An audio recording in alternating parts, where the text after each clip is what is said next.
cheating, man. It's like you're just fucking whoring the same shit they paid to hear, and now you want them to pay to fucking read it on the plane, you dickhead. There's something really dishonest about that. So the cadence is different of writing for me. I love to write. But it's hard to write now that I'm back on the radio because I'm creatively satisfied. Most of that was written when we were off the air, and I was manically depressed, and I had no outlet. So I would just come home after fucking literally spending the entire night looking for whores and just depressed and wanting to leap out a window and just write. I had to do something. So that's why that book was even written. All right, so you're still doing stand-up. Yeah. You're also doing the Comedy Central show. But not having the morning show, not having the radio show, that's still got to your head. Like, there's still some need to get out there. I hated God. I hated him. Because again, it's not like, but your radio show got canceled. But I'm like, I finally found something where I'm succeeding and I love it. And you take it away, man. It's gone. It was like, because I never thought I was going to go anywhere in comedy. And I finally have something. Because O&A was so fucking good to me. And I'm like, selling tickets in certain places. And now it's gone. Oh, yeah, that's right. You're Jimmy Norton. Like, that's how it felt like. It was that exposure. Like, see, it was a fucking illusion, stupid.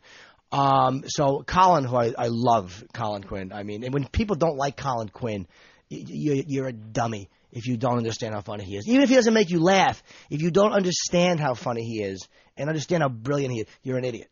Because comedians all adore him. Because we understand how there's nobody better. Tough Crowd was not about the issues, ever. It was about our awful relationships with each other. And that was Colin's genius, is dissecting relationships.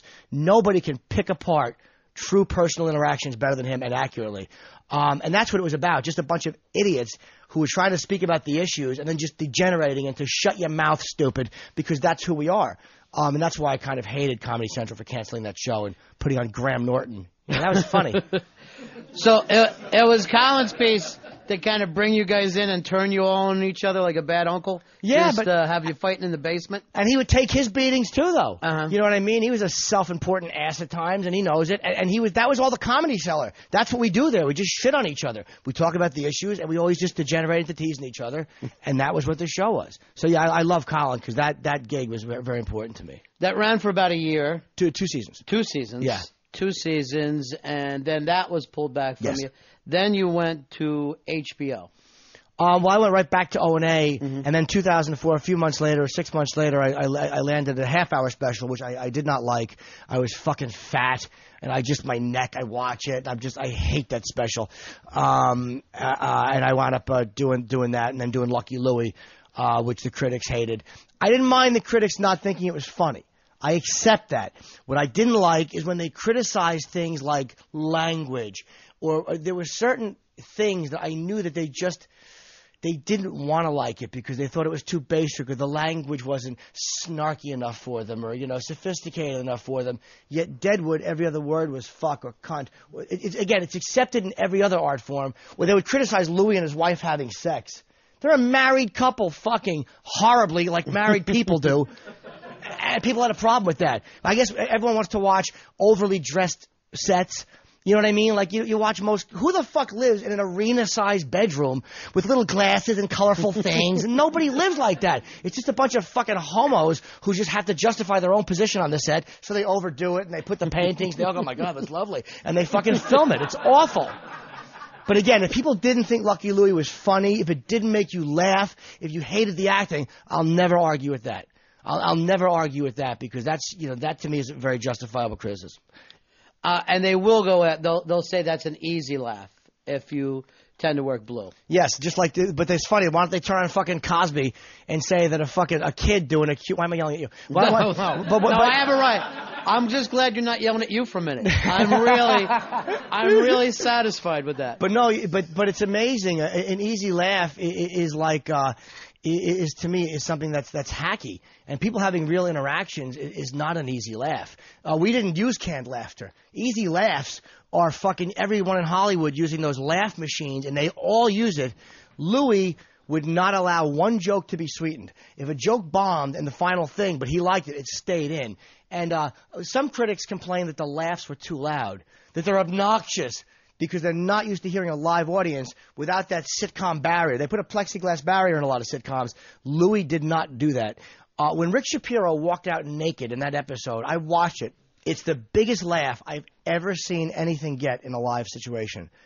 ever. And they were not, most of those people, they bust them in. They were like a lot of rehab people. They weren't fans of ours. They never heard of our dumb show because we didn't have the advantage of airing every week. We aired in a hunk. So we did 13 episodes where nobody knew who the fuck we were. So there was no buildup of characters like, oh, it's Kramer again, or it's this guy, whatever. So, yeah, I hate easy laughs. To me, a lot of times what they do in sitcoms are easy laughs because they're going to fucking sweeten it regardless whether the audience liked it or not. The other thing for you, too, is that you get these things that you love, then you have them taken away from you from time to time. And the work that you do, it could all crumble down on you because of what we've seen happen with Imus, yes, on and on and on.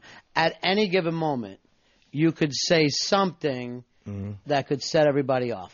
Yeah, I mean, and it's not. It's because people's outrage is fraudulent and dishonest. The Asian groups, to me, they're frauds, and just like the black groups are, and just like the women's groups and the men. I mean, what happens is special interest groups, they had a really good purpose and a very honest purpose, which is defending people who were being shit on and fighting for people who were vilified for no reason. But then once a lot of that's accomplished, well, if there's nothing to argue about or to bitch about, we cease to exist. And that's what keeps them going. So they're going to find something. So to me, you can't obsess about it. You can't obsess about, am I going to say the wrong thing?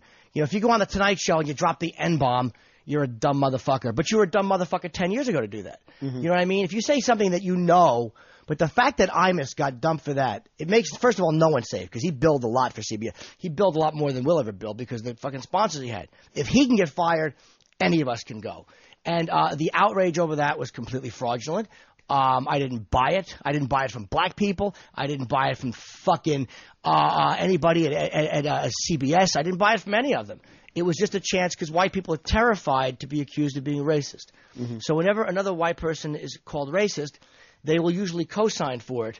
Because, oh, yeah, that's very terrible. He does that because they have a superiority complex. Boring. Everybody's scattered from Imus pretty much except for you guys. Well, I mean, there was, comedians a lot of times defended him. But Whoopi Goldberg, to me, was a sin. I love the fact that fucking rappers now are getting a dick stuck in them. Good. Because you motherfucker, of all people, rappers have gotten killed on content. Nobody has had their shit restricted or looked at harder than rappers. And they came out against them. They came out against a guy who was being fired for something he said. It was repulsive. D.L. Hughley was great. He said something. I'm going to steal his quote. I think he said free speech is a zero-sum game.